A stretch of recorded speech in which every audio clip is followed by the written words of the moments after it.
Biz de buna yani bir anlam veremedik bu işe. Şimdi önce dediler İzmir'e, ondan sonra dediler hatta bana kağıt geldi dedi ay 5'inde. Böyle bir şey olmadı. Ondan sonra Ankara'ya götürdüler. Peki bunlar daha mahkemeye çıkmadan önce bunları hepsi bırakıyorlar. Acaba mahkemeye çıkarsalar kaç kişi bırakacaklar? Bütün kamu ve mahalledeki olan insanlar hepsi de biliyor ki bunlar bu olayları yapmışlar. Adam teşhis etmiş ki bu adam keserine benim üzerime hücum etti. Bunu öldürelim. Bunun ayağını bağlayalım. Bunu katledelim diyen adam adı serbest bırakıldı. Kadın kendi çocuğunu iple bırakıldığı halde ölüme teşebbüs eden bir insanı nasıl bırakıldı deme hayret kaldım yani. Biz daha biz bir mağdur insanın yani biz mağdur olan kişileriz ki daha mahkemenin yüzünü görmedik.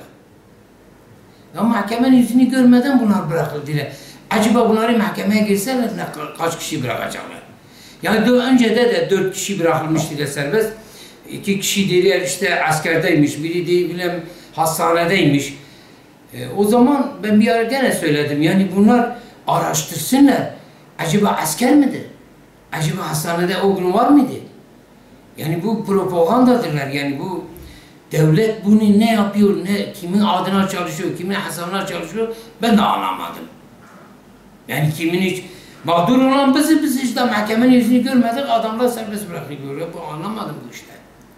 Yani biz nasıl böyle yapacağız? Nasıl güveneceğiz bu devlete? Nasıl? Hele ben avukat Sıtkı Zilan'a sesleniyorum. Avukat senin oğlun bile pırımparça olursa bir avukat onun mahkemesine girerse, o sanıkların mahkemesine girerse sen ne diyeceksin? Ben sana sesleniyorum. Bir de sen kendine bir isim de takmışsın. Ben buyum. Yazıklar olsun sana. Yazıklar olsun, yazıklar olsun sana. Devlete sesleniyorum. Bu hakim bunları bırakan hakim ve savcı kim olursa olsun.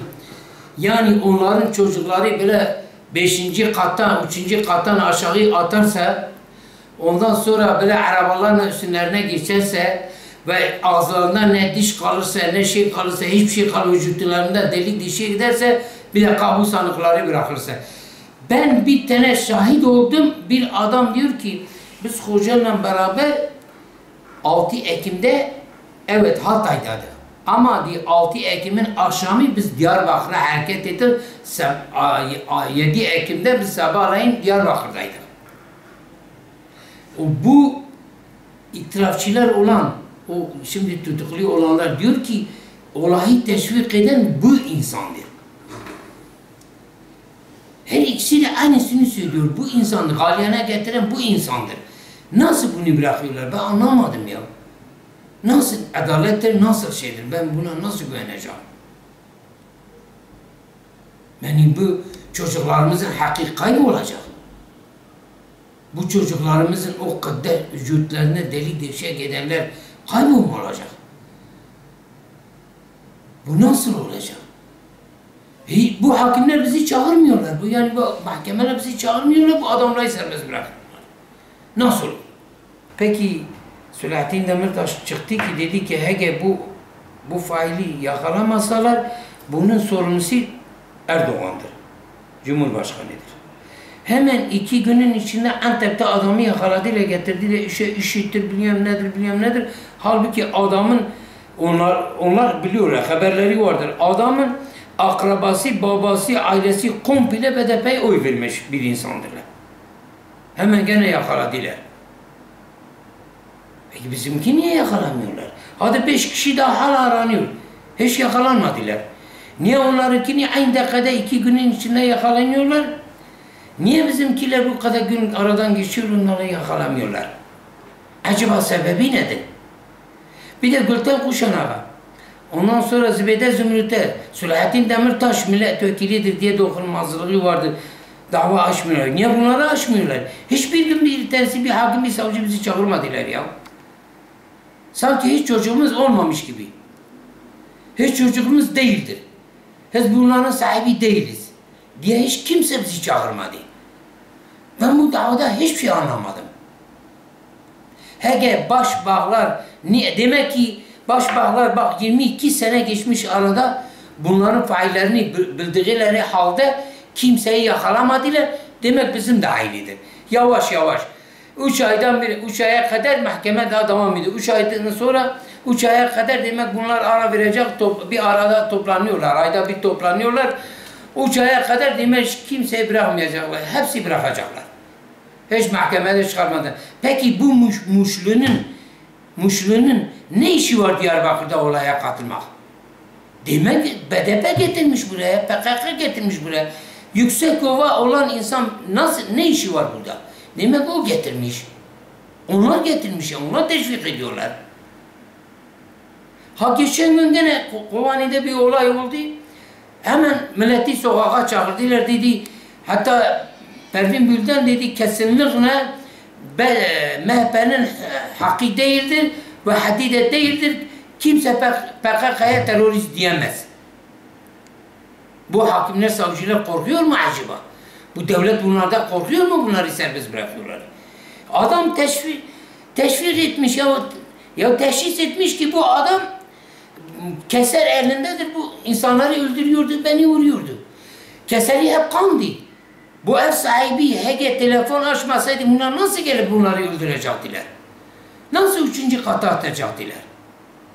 Bunlar koku mu almıştılar bu evin içindediler? Ben kendim yaralandım. Ben kendim yaralandım, dava açtım. Ondan sonra ifade verdim karakolda. O karakolda verdiğim ifade hala odur. Hiç kimse, ne bir savcı, ne bir hakim, ne bir polis, hiç kimse beni çağırmadı demediler. Gel senin, kim seni sansıyla sıktı? O olayda kim seni vurdu? O senin başına 300 kişi toplanan bayan kimdi? Hiç kimse çağırmadı, hiç kimse söylemedi. Bu failler hiçbir tanesi, benim faillerim hiçbir tanesi yakalanmadı. Bu nasıl oluyor ben anlamadım. Yani bunlar kimin hesabına çalışıyorsa gerçekten anlamadım. Bu askerden olan insanlar geçsinler askerlik birliğinden araştırsınlar. Bu acaba o gün asker miydi? Acaba bu o gün hastanede miydi? Yani bunlar niye devlet araştırmıyor ya? Böyle olursa devlete hiç güveneceğimiz yoktur. Kendi başımızın çaresine ancak biz bakacağız. Başka hiç kimse bakamaz. Bizim sahibimiz tek Allah'tır. Bizim sahibimiz tek Allah'tır.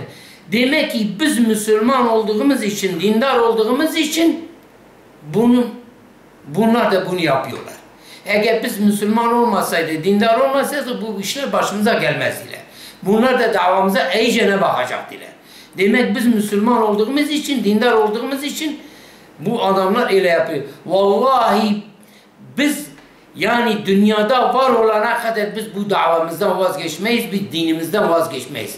Canımız geçse, malımız geçse, kellemiz de geçse biz Müslümanız. Biz kimseye başımızı eğmeyiz.